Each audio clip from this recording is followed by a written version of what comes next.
En esta ocasión analizaremos el comportamiento del Distortus Rex. Y es que gracias al video que me proporcionó Maddox, en donde es un detrás de escenas sobre lo que es la creación del Distortus Rex, aquí varias personas que trabajaron en la película mencionan que esta criatura no es muy inteligente. La consideran como una criatura que no es muy inteligente porque no esquiva ciertos objetos y simplemente los atraviesa, y que incluso en algunas escenas podemos llegar a ver como que siente también un poco de curiosidad. Al igual que también mencionan que su aparato locomotor no es que funcione al 100%, ya que mencionan que uno de los brazos principales que tiene esta criatura lo tiene como que dañado y como si estuviera cojeando. Teniendo en cuenta lo que se menciona del Distortus Rex, aquí podríamos estar pensando que el Distortus Rex tiene una mala propiocepción, que básicamente es la capacidad de percibir la posición y movimiento de las partes del cuerpo en el espacio, sin necesidad de usar la vista. Es un sentido interno que permite a los animales mantener el equilibrio, coordinar movimientos y evitar caídas o choques.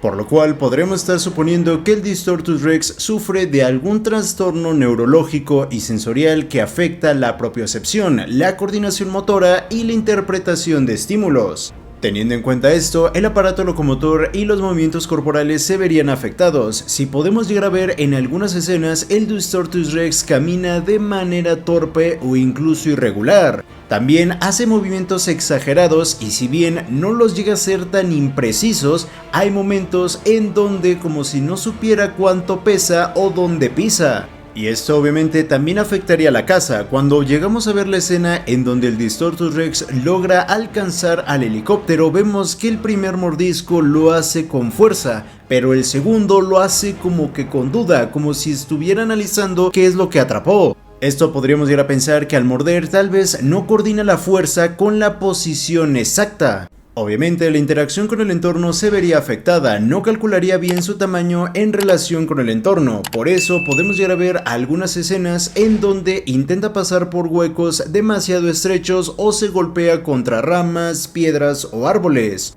El aprendizaje y adaptación no sería una virtud del Distortus Rex, sería incapaz de aprender de sus fallos de caza, repetiría los mismos errores porque no relaciona bien causa-efecto entre movimiento y resultado.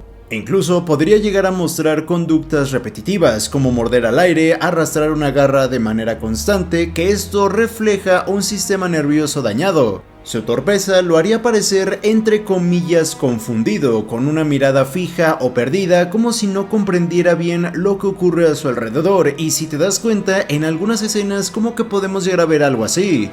Pero si recuerdas, hay algunas escenas en donde podemos llegar a ver que el Distortus Rex tiene entre comillas una curiosidad exagerada. ¿Esto a qué podría deberse? Pues primero podríamos hablar de un déficit de integración sensorial. Como la propiocepción está dañada, hace que el Distortus Rex no entienda bien su propio cuerpo ni el entorno. Como no logra interpretar con claridad las señales internas ni externas, compensa explorándolo de manera compulsiva. Se acercaría a oler, morder o tocar cualquier cosa, no tanto por inteligencia, sino porque necesita confirmar qué es lo que percibe. También podríamos estar hablando de un mal funcionamiento en circuitos neurológicos. Si el trastorno afecta estructuras como el lóbulo frontal, el hipocampo o la amígdala, que de hecho esto sí que podría haberse afectado, teniendo en cuenta lo que es la anatomía del cráneo del Distortus Rex, podría perder el filtro natural del miedo o la precaución, por lo cual el Distortus Rex se aproximaría con torpeza, atraído por ruidos, movimientos o texturas sin medir el peligro.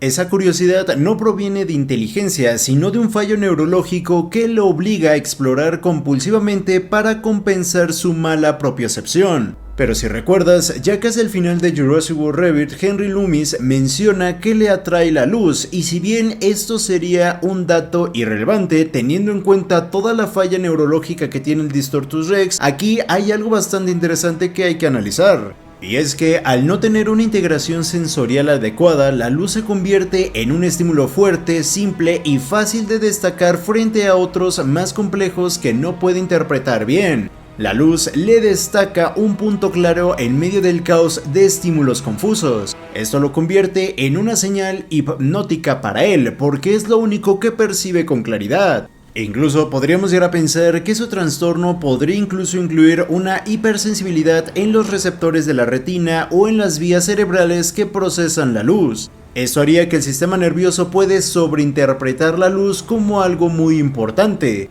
Aquí la luz actúa como un dispersador de atención automática sin un análisis racional detrás. Al tener un déficit de memoria asociativa, el Distortus Rex cada vez que ve la luz, su cerebro lo interpreta como, entre comillas, algo novedoso o potencialmente significativo.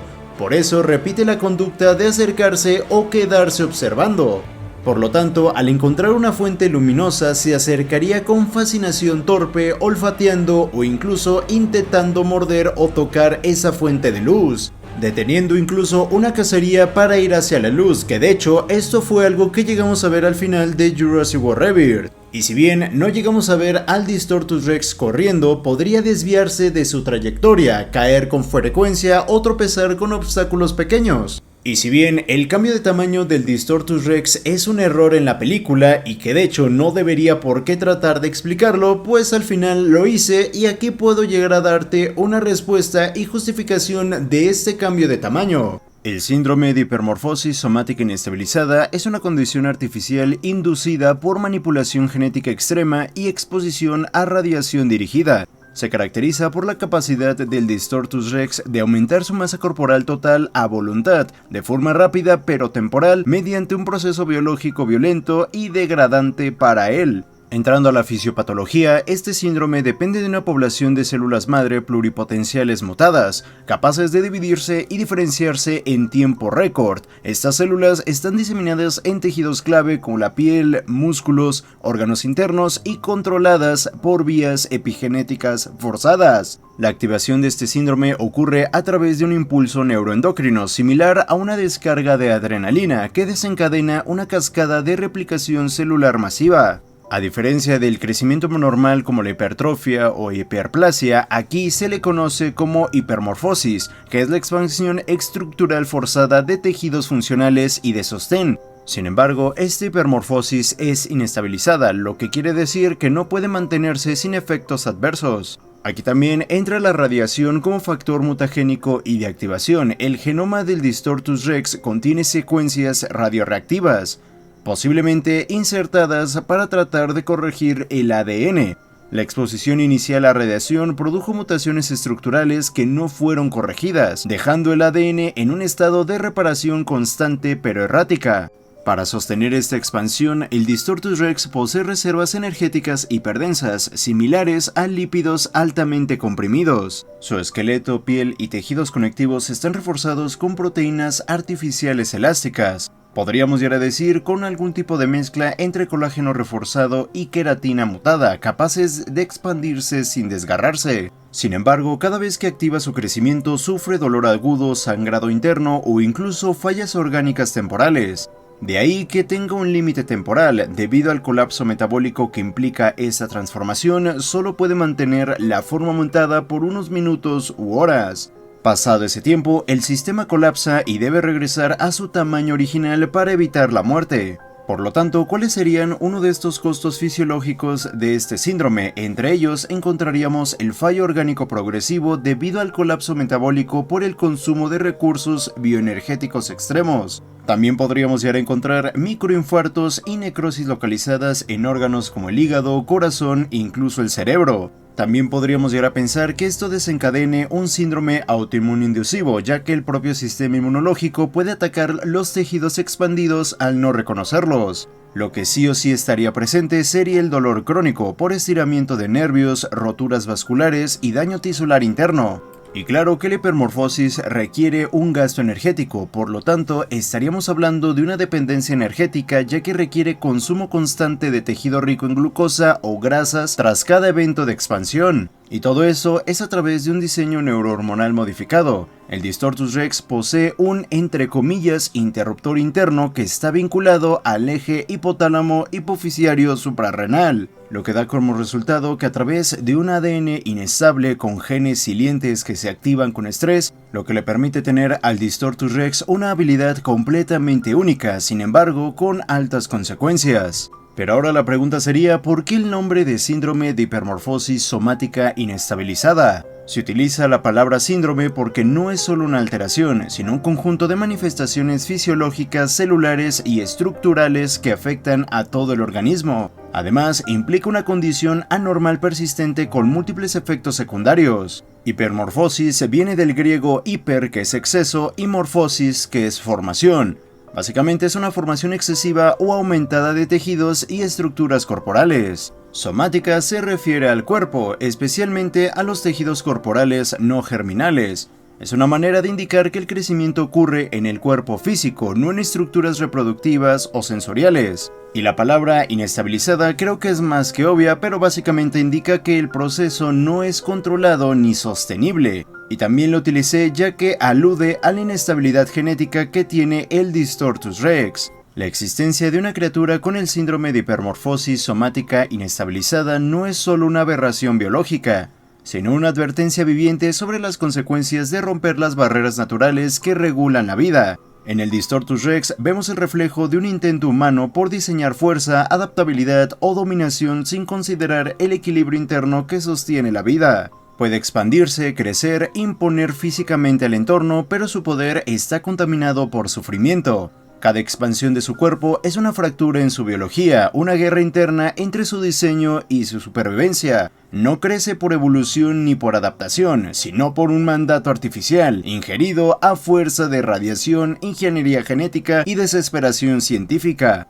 Es un símbolo de cómo, al forzar la naturaleza más allá de sus límites, no creamos vida, creamos sufrimiento funcional. Una criatura así no tiene un ciclo vital sano ni un propósito armónico. Es un organismo condenado a deteriorarse con cada uso de sus habilidades, un cuerpo que se traiciona a sí mismo cada vez que despliega su poder. Más que una amenaza física, su existencia plantea una pregunta ética, que justifica la creación de algo que solo puede vivir a través del dolor. El Distortus Rex no es solo peligroso por lo que puede hacer, sino por lo que representa. El triunfo del ingenio sobre la compasión, de la ambición sobre la responsabilidad. No es una aberración por elección, es víctima de un experimento que priorizó el poder por encima del equilibrio. Su dolor no es castigo, es recordatorio. Si quieres llegar a ver contenido interesante de Jurassic World Revier, te invito a ver el video que está apareciendo justo ahora, en donde analizo la habilidad secreta de los espinosaurios que probablemente no sabías.